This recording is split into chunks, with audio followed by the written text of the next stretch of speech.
આપણે કલ્પના કરીએ એક એવા રણ મેદાનની જ્યાં આજુબાજુ બસ ધૂળની ડમરીઓ ઉડી રહી છે. હા, ભયંકર દૃશ્ય. બિલકુલ. અનેક હથિયારોનો કાન ફાડી નાખે એવો અવાજ આવી રહ્યો છે.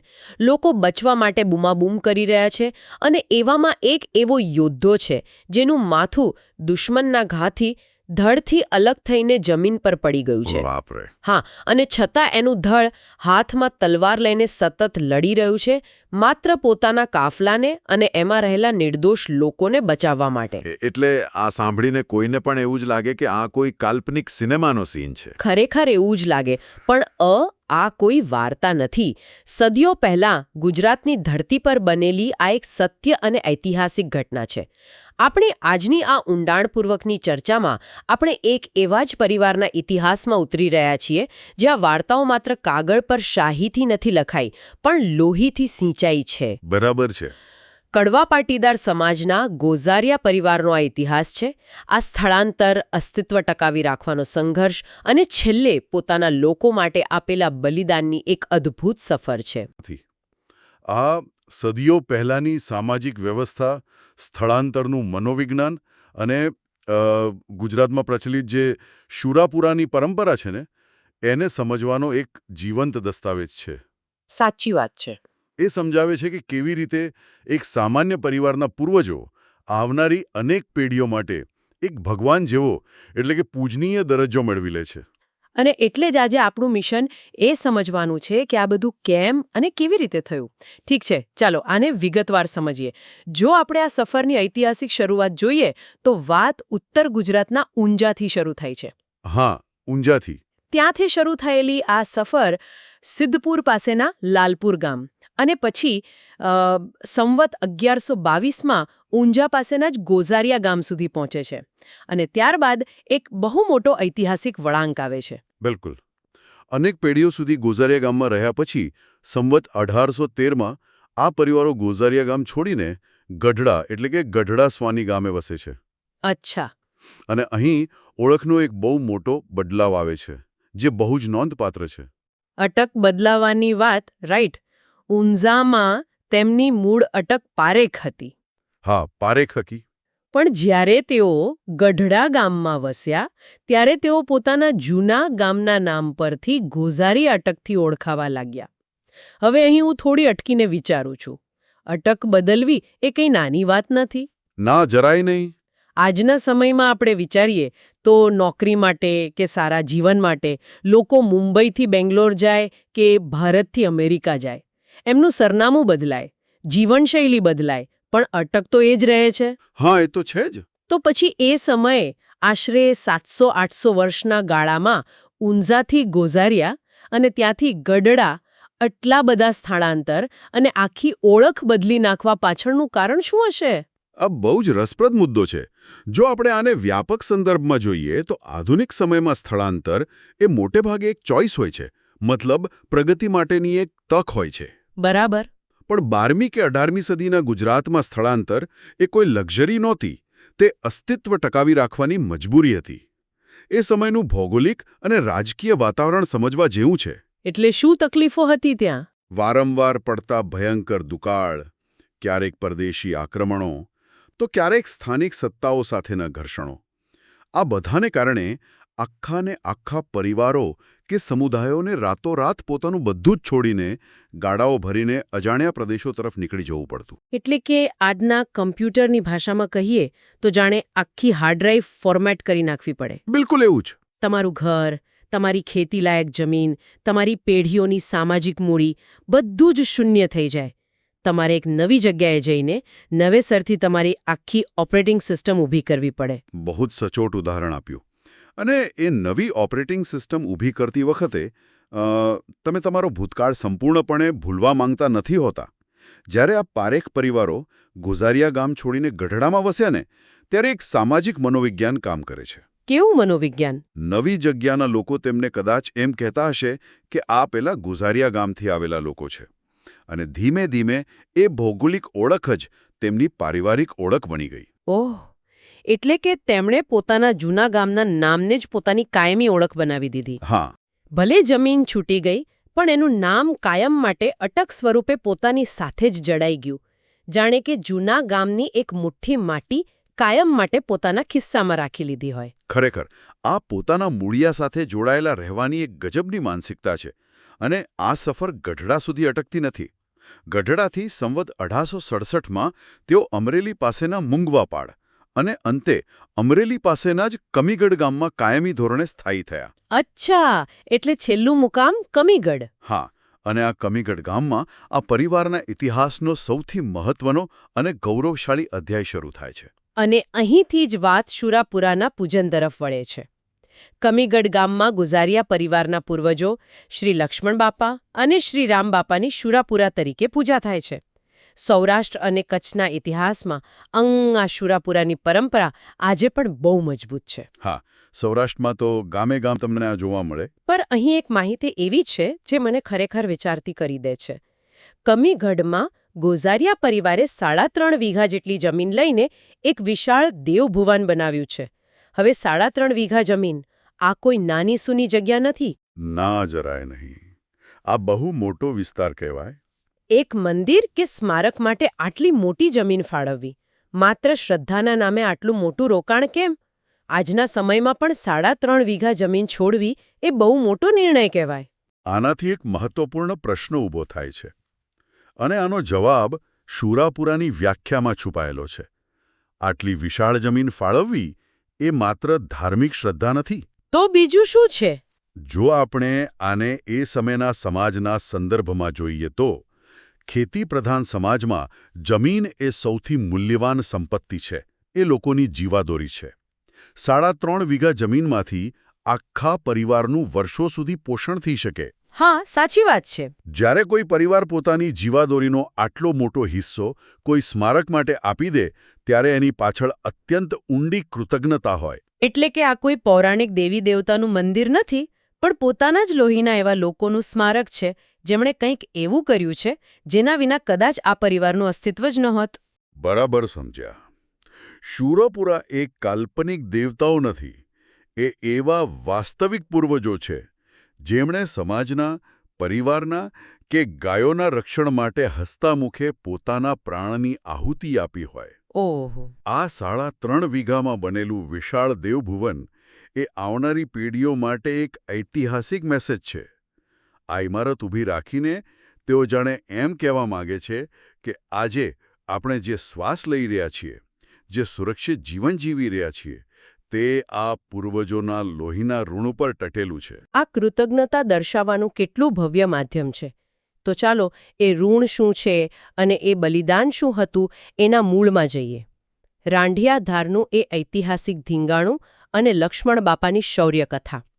આ કથાની શરૂઆત એક જાન એટલે કે લગ્નના વરઘોડાથી થાય છે. હા, અને એ ઘટનાને સમજવા માટે આપણે પહેલાં એ સમયની વાહન વ્યવહાર અને સામાજિક સુરક્ષાની સ્થિતિનું ચિત્ર મગજમાં ઊભું કરવું પડે. એ જમાનામાં આજની જેમ કોઈ એર કન્ડિશન લક્ઝરી બસો તો હતી નહીં કે 2 કલાકમાં પહોંચી જઈએ. અરે બિલકુલ નહીં. જાન બળદગાડાઓમાં જોડીને જતી. અને આ મુસાફરી કોઈ 2-4 કલાકની નહોતી. ઘણીવાર દિવસોના દિવસો લાગી જતા. રસ્તાઓ સાવ કાચા, ધૂળિયા, આજુબાજુ ગાઢ જંગલો કે અવાવરું મેદાનો હોય. અને સૌથી મોટી વાત, એ જાનની અંદર કેટલી સંપત્તિ હોય. સ્ત્રીઓએ પહેરેલા સોના ચાંદીના ઘરેણાં, કિંમતી કપડાં, દીકરીને આપેલો કરિયાવર. લૂંટારાઓ માટે આનાથી સહેલો શિકાર બીજો કોઈ ન હોઈ શકે. બિલકુલ ધીમી ગતિએ ચાલતી, કોઈ પણ સુરક્ષા વગરની એક ખુલ્લી ફરતી તિજોરી જ સમજી લો. હા, ફરતી તિજોરી. અને એટલે જ આવા કાફલાના રક્ષણ માટે સમાજના કોઈ અત્યંત બળવાન, શૂરવીર અને વિશ્વાસુ વ્યક્તિને જવાબદારી સોંપવામાં આવતી. ગોઝારિયા પરિવારના લક્ષ્મણ બાપા એવા જ એક શૂરવીર હતા. એ જાનની આગળ હથિયારો સાથે ચાલતા. અહીંથી જ વાત ખરેખર રસપ્રદ બને છે. અહીં એક બહુ જ જબરદસ્ત મનોવિજ્ઞાન કામ કરે છે. આજે આપણે કોઈ મોટા ફંક્શનમાં કોઈ સિક્યોરિટી ગાર્ડ રાખીએ તો એ પૈસા માટે કામ કરતો હોય છે. બરાબર. આપણે એને પગાર આપીએ છીએ, પણ લક્ષ્મણ બાપા જેવા લોકો કોઈ પગારદાર સૈનિક નહોતા. એમની હાજરી જ આખી જાન માટે એક ઢાલ સમાન હતી. જાણે કે અલ્ટિમેટ બોડીગાર્ડ. એક જ માણસ, પણ એનો ભરોસો એટલો કે 50-100 લોકોની જાન જંગલ વચ્ચે પણ નિર્ભય થઈને ચાલે. આ સમાજે તેમના પર મૂકેલા વિશ્વાસ અને તેમના નેતૃત્વની નિશાની છે. પણ ખરી કસોટી ત્યારે થાય છે જ્યારે સંકટ સામે આવીને ઊભું રહી જાય. હા, એકવાર આવી જ એક જાન કાચા રસ્તે જતી હતી. રસ્તામાં રાંડિયા નામનું ગામ આવતું હતું. જાન રાંડિયા ગામ પાસેથી પસાર થઈને રાંડિયાની ધાર વિસ્તારમાં પહોંચી. અને જેનો ડર હતો એ જ થયું. લૂંટારાઓની એક મોટી ટોળીએ જાનને લૂંટવાના ઈરાદાથી હુમલો કર્યો. હવે આવા સમયે જ્યારે સામે અનેક સશસ્ત્ર લૂંટારાઓ હોય ત્યારે કોઈ પણ સામાન્ય માણસનો પહેલો વિચાર શું આવે? જીવ બચાવો અને ભાગો, અથવા તો જે લૂંટાવું હોય એ લૂંટાવા દો, સામાન જશે તો નવો આવશે, પણ પોતાનો જીવ વહાલો. એ સ્વાભાવિક છે, પણ લક્ષ્મણ બાપાનો પ્રતિભાવ કંઈક અલગ જ હતો. તેમણે લૂંટારાઓને સીધો પડકાર ફેંક્યો. તેમણે સ્પષ્ટ શબ્દોમાં કહ્યું કે હું જીવીશ ત્યાં સુધી જાનને લૂંટાવા નહીં દઉં. વાહ! આ માત્ર એક ધમકી નહોતી, આ એક એવી પ્રતિજ્ઞા હતી જેમાં પોતાનો જીવ જવાની 100% ખાતરી હતી. છતાં તેમણે નિર્ણય લીધો, એટલે કે તેમણે પોતાના અંગત અસ્તિત્વ કરતાં સમાજે તેમના પર મૂકેલા વિશ્વાસને અને સામાજિક જવાબદારીને વધારે મહત્વ આપ્યું. અને પછી જે ધીંગાણું થયું, જે યુદ્ધ થયું, એ ઇતિહાસના પાનાઓ પર અમર થઈ ગયું. શું થયું યુદ્ધમાં? લક્ષ્મણ બાપા હાથમાં હથિયાર લઈને લૂંટારાઓના ટોળા પર તૂટી પડ્યા. ચારે બાજુથી હુમલા થઈ રહ્યા હતા. ધૂળની ડમરીઓ ઉડી રહી હતી. એકલો માણસ, પણ એના મનોબળ અને શસ્ત્ર કૌશલ્ય આગળ અનેક લૂંટારાઓ હારી ગયા. તેમણે ઘણા લૂંટારાઓને કાપી નાખ્યા, ઘાયલ કર્યા. બાપરે! તેમની આ વિકરાળતા જોઈને બાકીના લૂંટારાઓને સમજાયું કે આ માણસને પાર કરવો અશક્ય છે, એટલે તેઓ ભાગી છૂટ્યા. જાન બચી ગઈ. પણ આ વિજયની કિંમત બહુ જ મોટી હતી, રાઈટ? હા, ખૂબ મોટી. આ યુદ્ધમાં લક્ષ્મણ બાપાને શરીરે અનેક ઊંડા ઘા પડ્યા. અને અહીં એક એવી વાત આવે છે જે આપણે શરૂઆતમાં કહી હતી, જે વાંચીને જરા થોભી જવાય છે. એવું વર્ણન છે કે લડતા લડતા લક્ષ્મણ બાપાનું માથું કપાઈને જમીન પર પડી ગયું હતું, છતાં તેમનું ધડ દુશ્મનો સામે લડતું રહ્યું હતું. હા. હવે ઊભા રહો. વિજ્ઞાનની દ્રષ્ટિએ જોઈએ, બાયોલોજી પ્રમાણે તો આ સંપૂર્ણપણે અશક્ય છે. સાચી વાત. માથું કપાયા પછી નર્વસ સિસ્ટમ જ ખતમ થઈ જાય, મગજમાંથી સિગ્નલ જ ન મળે તો શરીર કોઈ પ્રતિક્રિયા આપી જ ન શકે. તો પછી આ આખી કથામાં આ વાત કેમ છે? શું એ સમયના લોકો અતિશયોક્તિ કરતા હતા, બડાઈ મારતા હતા, કે પછી આની પાછળ કોઈ એવો રૂપક કે કોડ છુપાયેલો છે જે આપણે આધુનિક લોકો સમજી નથી રહ્યા? અહીં સૌથી આકર્ષક બાબત એ છે કે જ્યારે ઇતિહાસ અને કવિતા મળે છે ત્યારે તે એક લોકકથા બની જાય છે. આ બહુ જ સચોટ અવલોકન છે તમારું. આ કોઈ બાયોલોજીકલ રિપોર્ટ કે પોસ્ટમોર્ટમ રિપોર્ટ નથી. આ એક સાંસ્કૃતિક સ્મૃતિ છે. અચ્છા. જ્યારે કોઈ સમાજ પોતાના ઇતિહાસને નોંધે છે, અને એ પણ એવા સમયમાં જ્યારે લોકો પાસે કલમ અને કાગળ બહુ ઓછા હતા, ત્યારે તેઓ રૂપકોનો સહારો લે છે. માથું પડે અને ધડ લડે એ માત્ર શરીર વિજ્ઞાનની વાત નથી. એ સમર્પણની પરાકાષ્ઠાનું સૌથી શક્તિશાળી પ્રતીક છે. એટલે કે એ દર્શાવવા માટે કે માણસનો શારીરિક અંત આવી ગયો હતો. એનું મગજ, એનું આયોજન બધું જ પૂરું થઈ ગયું હતું, પણ એના લોહીમાં રહેલી એ ફરજની ભાવના, એ વચનબદ્ધતા એટલી પ્રબળ હતી કે મૃત્યુએ પણ એને રોકવા માટે સંઘર્ષ કરવો પડ્યો. બિલકુલ, એ જ વાત. એ દર્શાવે છે કે ફરજ એ ભૌતિક શરીર કરતાં પણ ઘણી મોટી છે. અને બીજી એક બહુ મહત્વની વાત એ છે કે આવા અભણ કે અર્ધશિક્ષિત સમાજોમાં કવિતાઓ, દુહા, છંદ અને લોકગીતો એ જ તેમના રેકોર્ડિંગ ડિવાઇસ હતા. રેકોર્ડિંગ ડિવાઇસ એ કેવી રીતે? જુઓ, કાગળ ફાટી જાય, ભીંજાઈ જાય કે સળગી જાય, પણ જ્યારે તમે કોઈ શૂરવીરની કથાને કવિતાના લયમાં અને પ્રાસમાં ઢાળી દો છો, ત્યારે તે લોકોના હોઠ પર બેસી જાય છે. તેમને કોઈ વાત આવનારી 10 પેઢીઓ સુધી પહોંચાડવી હોય તો એમને એવી ભાષા વાપરવી પડે જે લોકો ભૂલે નહીં. હા, એટલે જ કદાચ આ કાવ્ય પંક્તિઓ રચાઈ હશે. સ્ત્રોતમાં જે પંક્તિઓ છે એ સાંભળો. ધરમ ધીંગાણે માથા મૂકે ઈ રૈયતના રખેવાળ, શીર પડે ને ધડ લડે, એના વદામણા વૈકુંઠ જાય. વાહ! અને આગળ છે કે ધરતી ગાજે કાયર ભાગે, હાંકે દેતા હાંકરા, ધરતી પગથી ધ્રુજતી અને ધ્રુજતા મોટા દિગપાડ, હાંકલ મારીને ધીંગાણે ચડ્યા, તગડ્યા દુશ્મન તમામ. અને પછી લખ્યું છે, તલવાર લઈને ત્રાટક્યા, અનેક શત્રુના અંગ તમે વાઢ્યા, વીર લક્ષ્મણ બાપા. તમે આ શબ્દોનો લઈ જુઓ. જ્યારે કોઈ ઢોલના કે ડાયરાના તાલે આ પંક્તિઓ ગાય ત્યારે સાંભળનારના લોહીમાં પણ ઉભરું આવે. આ કવિતાઓ માત્ર ડેટા કે માહિતી સ્ટોર કરવાનું કામ નથી કરતી. એ યુદ્ધના મેદાનનો ડર, એ હિંમત અને બલિદાનની તીવ્રતાને પેક કરીને સદીઓ પછી સીધી આપણા મગજમાં અનઝિપ કરે છે. શું વાત છે! લક્ષ્મણ બાપાએ જાન તો બચાવી લીધી અને સાથે જ કાઠિયાવાડ પંથકમાં, કમીગઢ ગામમાં અને ગોઝારિયા પરિવારમાં પોતાનું નામ અમર કરી દીધું. પણ વાર્તા અહીં પૂરી નથી થતી. હા, અને અહીંથી જ આ આખી ચર્ચાનો એક બીજો બહુ જ ઊંડો અને ફિલોસોફિકલ વળાંક આવે છે. ગોઝારિયા પરિવારમાં માત્ર લક્ષ્મણ બાપા જ શુરાપુરા નથી. તેમની સાથે શ્રી રામ બાપાનું પણ પૂજન થાય છે. જી. અને રામ બાપાની કથા લક્ષ્મણ બાપા કરતાં તદ્દન અલગ છે. ત્યાં કોઈ યુદ્ધ નથી, કોઈ લૂંટારાઓ નથી, કોઈ તલવારોનો અવાજ નથી. પરિવારોની પેઢીઓથી ચાલતી આવતી જાણકારી મુજબ શ્રી રામ બાપા ખેતરમાં શેરડીનો ચીચોડો ચલાવી રહ્યા હતા. હા, ચીચોડો. ચીચોડો એટલે કે શેરડી પીલવાનું મશીન, અને એમાં પીલાઈ જવાથી તેમનું અવસાન થયું હતું. આ ઘટનાને સમજવા માટે એ સમયના ચીચોડાની કલ્પના કરો. હા, કેવા હોય? બળદથી ચાલતા લાકડાના કે લોઢાના જંગી મશીનો, જેમાં શેરડી નાખવાની હોય. એ સમયે આજની જેમ કોઈ સેફ્ટી ગાર્ડ નહોતા, કોઈ ઇમરજન્સી સ્ટોપ બટન નહોતું. એમાં ભૂલથી હાથ આવી જાય કે કપડાં ફસાઈ જાય તો બચવાની કોઈ સંભાવના નહીં. બાપુરે!